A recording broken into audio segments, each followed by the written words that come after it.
नमस्कार, आप सभी को बात करते हैं उत्तर प्रदेश, यूपी और देश दुनिया से जुड़ी सबसे बड़ी महत्वपूर्ण काम की बड़ी खबरें। जानेंगे सारी खबरों को विस्तार से शुरू से लेकर अंत तक इस वीडियो को देखते रहिए, क्योंकि काफ़ी इंपॉर्टेंट महत्वपूर्ण काम की खबरें होने वाली हैं। जानेंगे सारी खबरें। उससे पहले वीडियो को लाइक नहीं किया तो लाइक का बटन जरूर से दबा दीजिए।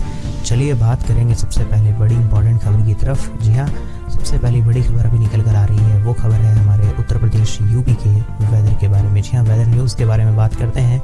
पूर्वी यूपी के अंदर मौसम का यूटर्न आ गया, छाए हैं बादल, तापमान में भी बढ़ोतरी, 28 को हो सकती है बारिश। आपको बता देना चाहते हैं बादलों की मौजूदगी के कारण जी हाँ बीते 2 दिनों में न्यूनतम तापमान में ज़बरदस्त उछाल हुआ है, और यानी कि शनिवार को 28 दिसंबर को पूर्वी यूपी के कुछ हिस्सों में हल्की बारिश, मध्यम बारिश हो सकती है। इसके बाद दिन और रात के तापमान में गिरावट होगी और यह इस महीने की पहली बारिश होने वाली है। जी हाँ, महीने की पहली बारिश होगी और जो कि काफ़ी शानदार रहने वाली है। शनिवार को भी बारिश होने की संभावना है और इससे काफ़ी ज़्यादा मौसम में बदलाव देखने को मिलेगा और पूरा तापमान एकदम गिरावट पे देखने को मिलेगा। जी हाँ, यानी मौसम पूरा बदल जाएगा।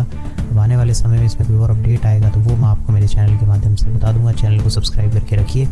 कल भी आसमान में छाए रहेंगे बादल, शनिवार को होगी हल्की बारिश। ठीक है, चलिए इसी के साथ बढ़ते हैं और जान लेते हैं अगली बड़ी खबर। जी हाँ, यूपी के वेदर के बारे में थोड़ा और बता दें।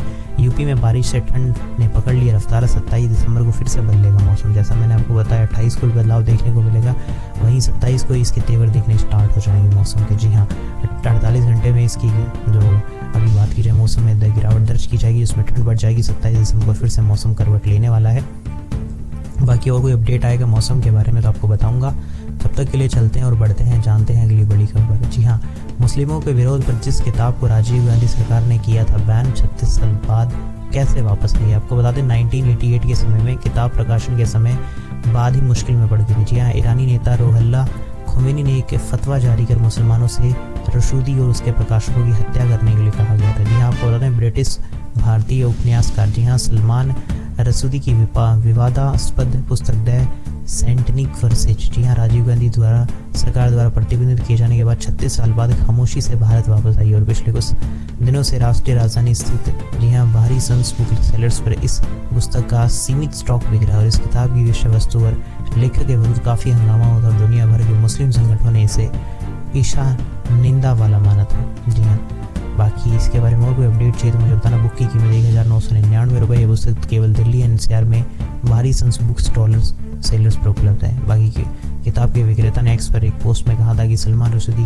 की द सेंटनिक वर्सेस बाहरी सन्स बुक्स सेलर्स पर उपलब्ध है। बाकी आपको बता दें कल्पनाशील कहानी और बोल्ड थीम के साथ दर्शकों को आकर्षित किया था। बाकी इसके बारे में और कुछ अपडेट चाहिएगा तो मैं आपको बताऊँगा। आप अगर पढ़ना चाहें तो पढ़ सकते हैं, कमेंट्स में बताइएगा अगर जिन लोगों ने इस बुक को पढ़ा है तो।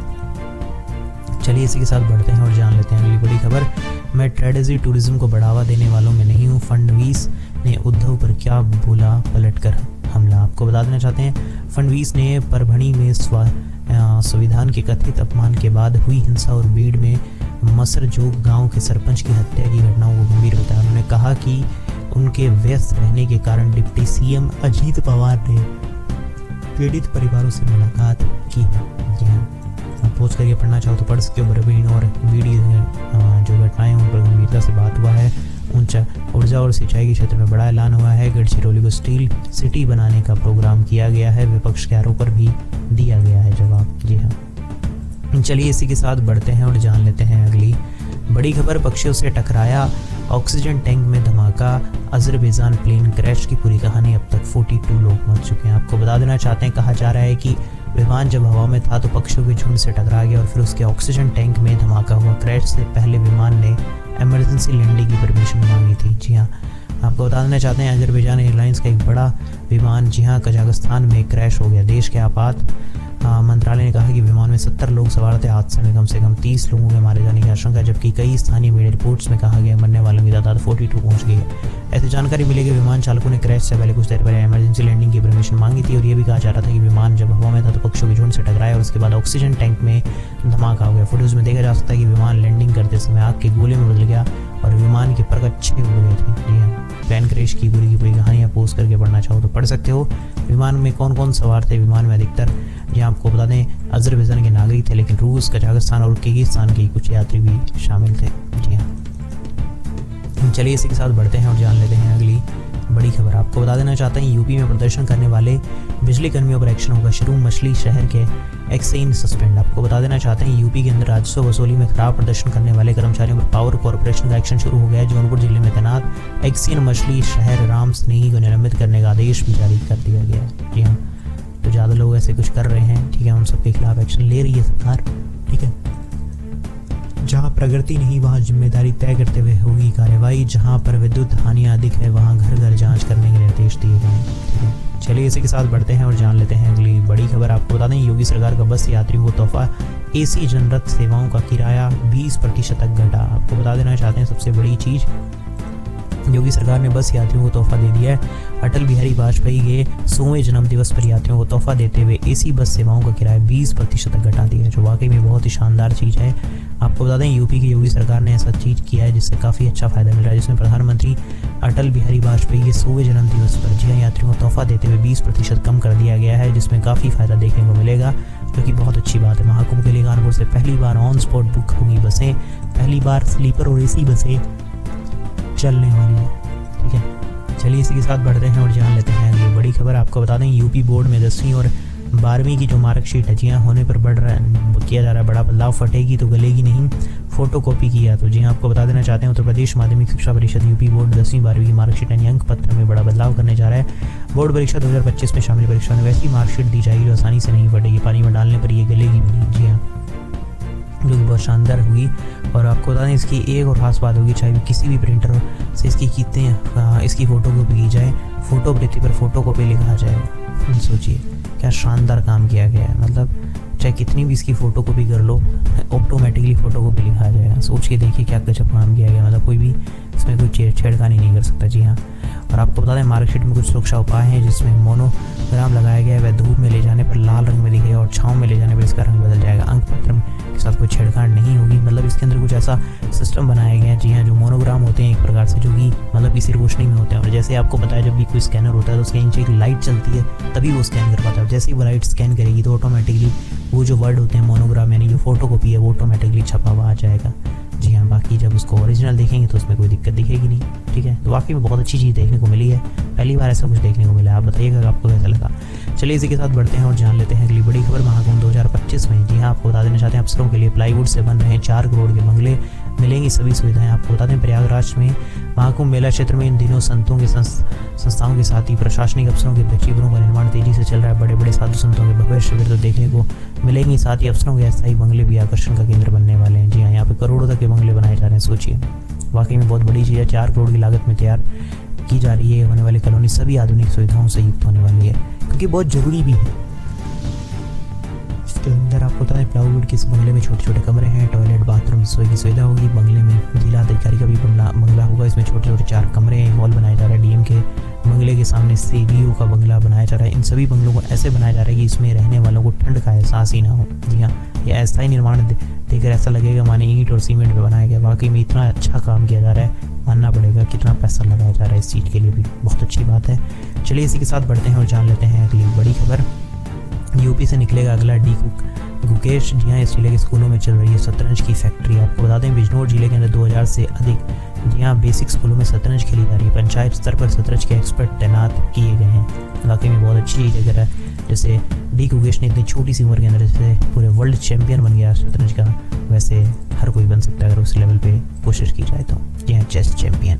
चलिए इसी के साथ बढ़ते हैं और जान लेते हैं अगली बड़ी खबर। आपको बता देना चाहते हैं, पुलिस की पूछताछ के बाद अल्लू अर्जुन ने उठाया बड़ा कदम। जी हाँ, आपको बता दें, पीड़ित परिवार को दिए इतने करोड़ रुपए। जी हाँ, आपको थोड़ा सा और इसके बारे में अपडेट दे देना चाहते हैं कि जो पीड़ित परिवार है, जी हाँ, उसको कितने रुपए मिले, आपको थोड़ा सा बता देते हैं। जी हाँ, आपको बता दें, हैदराबाद के संध्या थिएटर में जो फिल्म पुष्पा द रूल की स्क्रीनिंग के दौरान एक महिला की मौत हो गई और उनका बेटी बुरी तरह से घायल हो गई थी। जी हाँ, अब बेटा तो घायल हो गया, लेकिन घटना के लिए अर्जुन ने दोषी मान रहे हैं, जिन्हें फैंस बेकाबू हो गए थे। वह भगदड़ मच गई थी। एक्टर ने भगदड़ में 24 दिसंबर को पुलिस से लंबी पूछताछ की, जिसके बाद अर्जुन ने बड़ा कदम उठाया। भगदड़ में जो महिला थी उनकी जो गंभीर हालत में हो गई थी, और उसके बाद जो बेटे की मदद के लिए हाथ बढ़ाया। और आपको बता दें, अल्लू अरविंद ने मीडिया को बताया कि 2 करोड़ रुपए का चेक तेलंगाना राज्य फिल्म विकास निगम के अध्यक्ष दिल राजू को सौंप दिया गया है। जी हाँ, और पीड़ित परिवार को हर संभव मदद कर रहे हैं, जिसमें आपको बता दें अल्लू अर्जुन के पिता ने बताया कि लड़के और उनके परिवार की मदद के लिए फिल्म यूनिट ने 2 करोड़ रुपए की वित्तीय सहायता देने का फैसला किया। अल्लू अर्जुन ने 1 करोड़ रुपए दिए हैं। वहीं फिल्म के निर्माता माइट स्प्रिंग मूवीज़ ने 50 लाख रुपए की सहायता दी है और फिल्म के निर्देशक शिव कुमार ने लगभग 50 लाख रुपए दिए। अल्लू अर्जुन ने कहा है कि मैंने डॉक्टर्स की बात और जानकर खुशी हुई कि बच्चा ठीक हो रहा है। 4 दिसंबर की घटना 2 दिन बाद अल्लू अर्जुन ने परिवार के लिए 25 लाख रुपए की घोषणा कर दी। उन्होंने लड़के के इलाज के खर्च सहित परिवार को हर संभव सहायता देने का आश्वासन दिया था। जी हाँ, वाकई में कई बार होता है कि हाँ हो सकता है वो चीज़ गलत हुई हो, जानबूझ के नहीं किया गया हो, लेकिन वही बात है अपनी तरफ से कोशिश कर रही है, बहुत बड़ी बात है। 13 दिसंबर को गिरफ्तार किए गए थे अल्लू अर्जुन। जी हाँ, चलिए इसी के साथ बढ़ते हैं और जान लेते हैं अगली बड़ी खबर। जी हाँ, हो गया ऐलान टोल टैक्स को लेकर देश में नया नियम लागू। वाहन चालकों की बड़ी धड़कन, 1 जनवरी से देना होगा शुल्क। आपको बता दें अगर आप अपनी वाहन स्वामी हैं और टोल टैक्स की समस्या से परेशान है तो सरकार कुछ ऐसा ऐलान करने जा रही है जिससे क्योंकि टोल टैक्स को लेकर नया नियम बदल जाएगा। जी हाँ, आपको बता देना चाहते हैं अगर आप भी अपने उनमें से एक हैं तो आपको बता दें सबसे बड़ी खबर है कि देश अब जब टोल मुक्त होने वाला है, मतलब साफ है कि अब देश के अंदर आपको एक भी टोल प्लाजा नहीं दिखाई देगा। ऐसा हम नहीं बल्कि केंद्रीय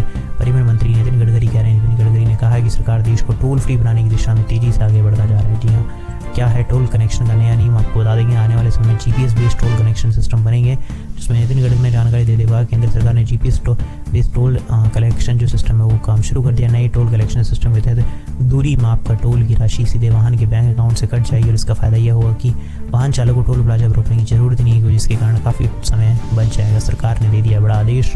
आपको बता दें एक प्रकार से जीपीएस सिस्टम पे काम करेगा। जी हाँ, जीपीएस सिस्टम का मतलब यह है कि जैसे कि मान लीजिए आप कोई भी टोल एरियाज़ के अंदर जाएंगे, जी हाँ, जैसे जितने किलोमीटर का एरिया वहाँ जैसे ही आप एंटर करेंगे तो ऑटोमेटिकली उसे सेंसर में डिटेक्ट कर लिया जाएगा कि यहाँ पे ये वाहन इस एरिया के अंदर आया है। और जैसे ही आप उस एरिया से जितनी दूर के लिए आप सफ़र कर रहे होंगे और जैसे ही आप जिस सफ़र तक जाएंगे वो ऑटोमेटिकली कैलकुलेट कर लेगा कि आप इस सफ़र से इस सफ़र के लिए जाने वाले हैं, तो ऑटोमेटिकली वहाँ से आपका टोल आपके बैंक अकाउंट से जितना अमाउंट है वो कट कर दिया जाएगा। जी हाँ, ये पूरा का पूरा जीपीएस ट्रैकिंग सिस्टम पे होगा। जीपीएस ट्रैकिंग सिस्टम आपको पता है काफ़ी अच्छे से काम करता है, उससे सारी चीज़ें संभव हो जाएंगी। चलिए इसी के साथ बढ़ते हैं और जान लेते हैं अगली बड़ी खबर।